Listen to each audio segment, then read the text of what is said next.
Hello guys, what is spirituality? এই প্রশ্নটা বারবার আসে। তো এই প্রশ্নটার উত্তর খুব সিম্পল।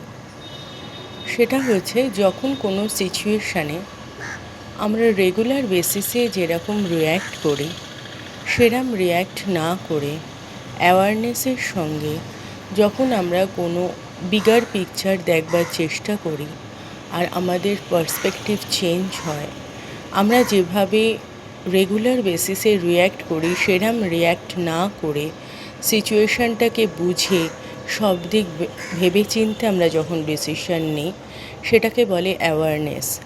আর যখন আমরা অ্যাওয়ারনেস থেকে কোনো ডিসিশন নিই, কোনো সিচুয়েশনকে হ্যান্ডেল করি, তাকে বলা হয়, সেটা হচ্ছে স্পিরিচুয়ালিটি।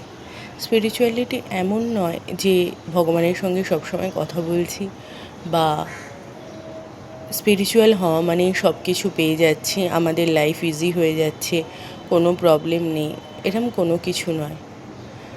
যখন অ্যাওয়ারনেসের সঙ্গে আমরা লাইফে চলতে শুরু করি, আমরা ডিসিশনগুলো ঠিক নিতে শুরু করি, পার্সপেক্টিভ চেঞ্জ হয়, আমাদের মধ্যে জিনিস শিফট হয়, তখন সেটাকে বলা হয় স্পিরিচুয়ালিটি। মানে we are in a right path, সেটাকে বলা হয় স্পিরিচুয়ালিটি। অ্যান্সার খুবই সিম্পল, কিন্তু বুঝতে একটু টাইম লাগে।